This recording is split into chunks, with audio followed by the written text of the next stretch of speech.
And we're back with Dave Kennedy talking about grief.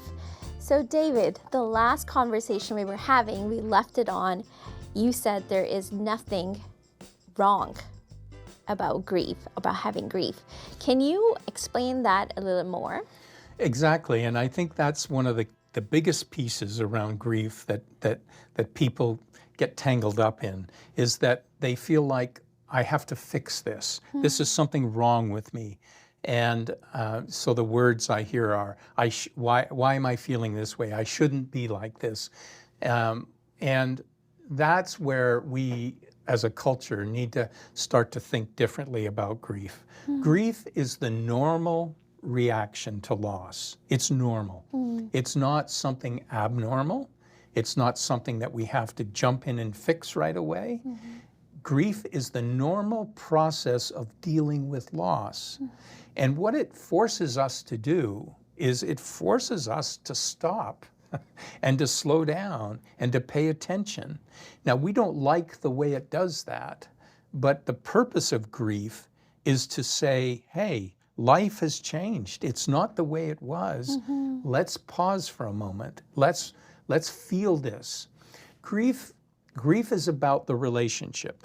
So when when somebody dies, that relationship changes. Now notice I didn't say end. It changes. Right. Just because the person isn't here physically doesn't mean the person isn't with us. And the goal of grief is to help us make that transition from somebody who has been present physically to somebody who is no longer physically present, but who still means a great deal to us, and the relationship has to change. So when people would come to me, they would want to fix things. They would say, here's what's wrong, I don't like this, I can't sleep. I go to sleep and I wake up an hour later and I can't get back to sleep. And I don't like not sleeping, which is a grief response, actually.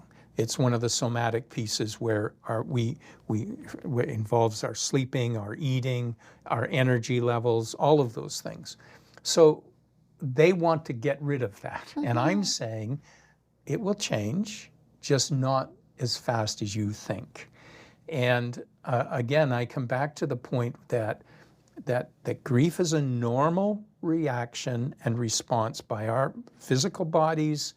Everything about us is impacted by grief, and so it is a normal process. If we can get rid of this idea that I need to get this fixed, I need to go to my doctor, I need to get a pill, I need to do this to fix grief, instead of saying, okay, what do I need to do to mourn this grief in a healthy way that's going to allow me to put this relationship in a different place in my life so that I can carry on. So there's a process there, Tessine, and I think that it begins with people accepting that I'm okay, this is just grief. And that's the phrase I used to ask people to remind themselves. So when they start to panic because they're feeling overwhelmed, okay, it's just my grief, it's all right. So David, you mentioned the word normal. And when you're in grief, nothing seems normal. So can you dive into that, the word that you use, normal, with grief? That's a great question. One of the one group that I did run for a number of years was for parents who had a child die. And I'll never forget, one of my parents that was his favorite line. He'd say, normal is only a setting on a dryer. And I like that. And what he meant by that is absolutely true, that there's no one normal piece in grief. So when I say normal, I am saying that the response to a loss or a death is grief. That's normal.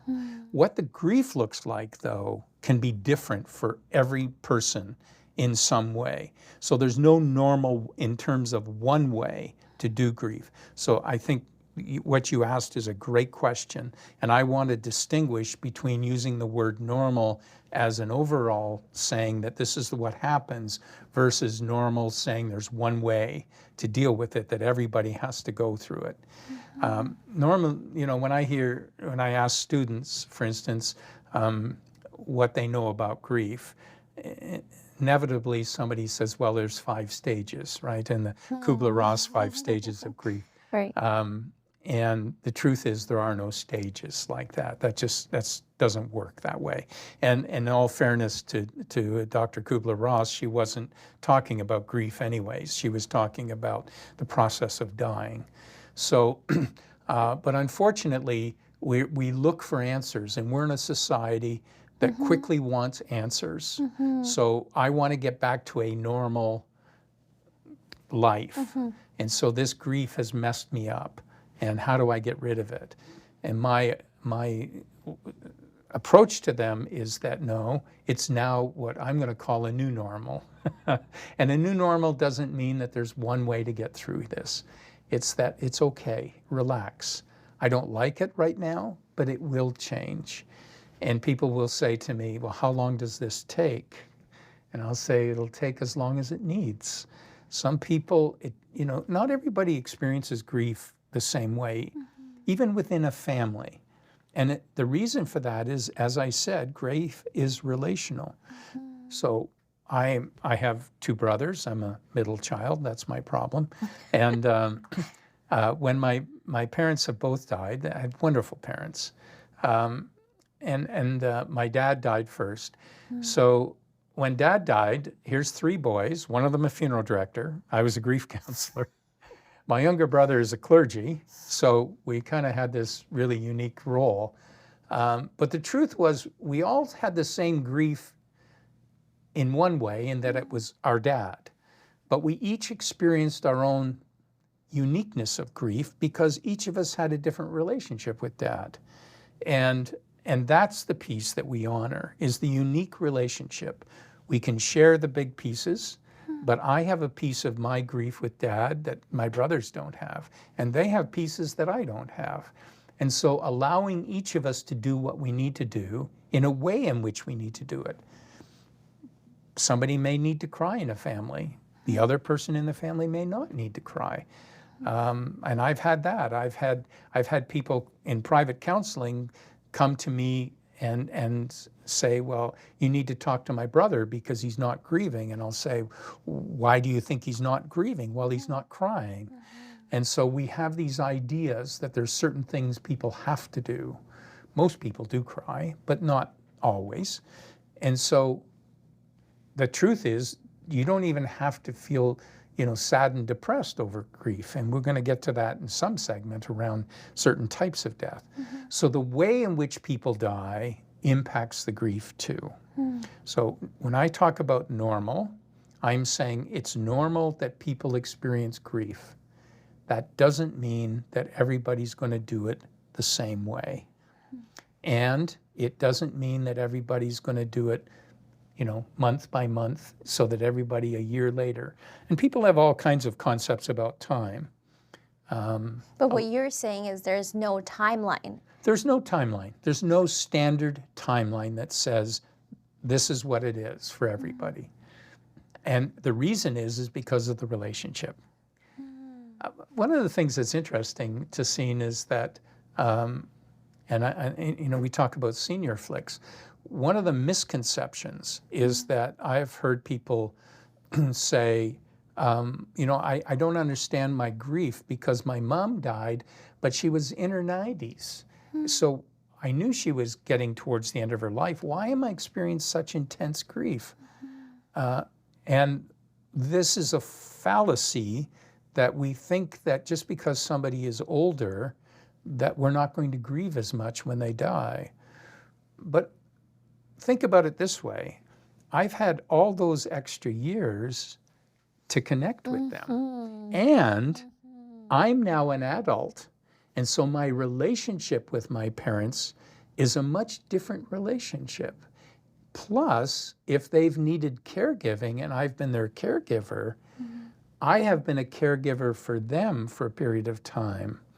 all of those pieces affect the grief. So it doesn't, people think that just because somebody's older, that the people won't have the same grief. That's not true. They can have very intense grief simply because they've had all those extra years to bond, to connect, to make memories, to take, to enjoy things with their parents that in a different way. So that relationship itself is what it is that we're grieving. So you touched on, again, a lot of important points about normal grief, yet the uniqueness of our mourning and how significant the factor of a relationship is in that. And basically that's what you're saying, that is a determining factor of how you experience grief and how you mourn as well. Right. Depends on your personality and your relationship. And I loved the idea of how you placed it, that it is a very strong grief when you've had that many years of a relationship. There are more years to mourn because have developed that significant relationship. So that was, thank you for sharing that with us, David. I wanted to ask you, you mentioned about your particular experience when your dad passed away, and the three brothers had a different way of expressing grief because everyone had a different relationship with your dad. Can you tell us a little bit more on that, the relationship piece in there? Well, the relationship piece is one of the ways that impacts how people experience grief, and it's a major one. So, and you can imagine, because I'm sure you've experienced people where there's even a difficult relationship. Still, that doesn't mean you won't grieve. It just means the grief will look different. So even where you've had, I'll use the parental one again. So where there's been a very difficult relationship with a parent, even abusive. And I've had clients, several clients who have lived through physical and all types of abuse from a parent, who then when that parent died, they experienced all this grief. And they said, I didn't think I would have grief because I didn't, the relationship was horrible. But what then we were dealing with, the grief that you're experiencing is the grief over the relationship that you deserved that you never got.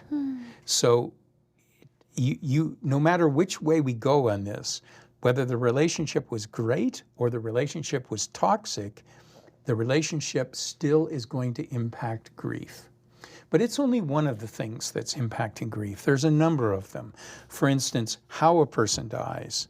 So, and there is no easy way, and I want to make this very clear. It's not that one is better or easier than the other. It's just they're different. And I'll use a case study, if that's okay. I'll never forget, and it was a private practice, and I had this woman. She was in her late 30s, a single child. Her father had died when she was quite young, so her and her mom were really close. 5 years previous to this, her mom developed Alzheimer's. She was in care in a home, and this daughter went every day to visit her mom, every day, and they were very close. Her mother at the end didn't recognize her daughter even, and she developed cancer, and she died. So it was a long projected, really messy kind of death and relationship. And she said to me, the last words she said to me before the session ended was, I just wish my mom had been hit or died in a car accident. I wish she could have died suddenly, and this has been horrible to watch her die this way. My very next client was a woman that I'd seen for the first time, and the story was that her daughter at 16 had run away from home. Their marriage, this mother and her husband had broken up, and the 16-year-old ran away. She didn't know where she was for 2 years. She was on the streets. She got cleaned up. She came back to live with her mom at 18. Her mom was just thrilled.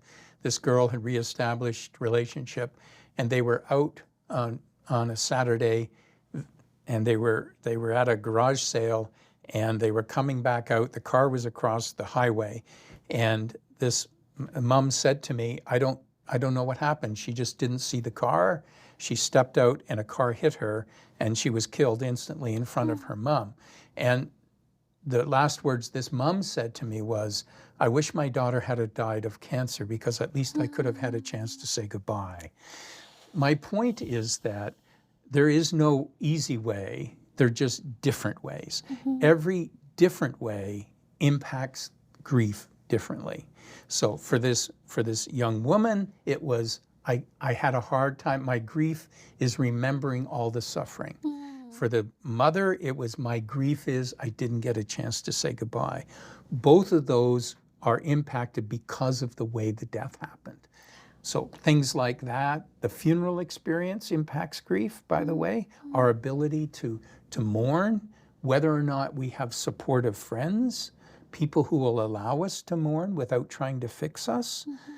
Those are all different pieces that impact our grief along the way.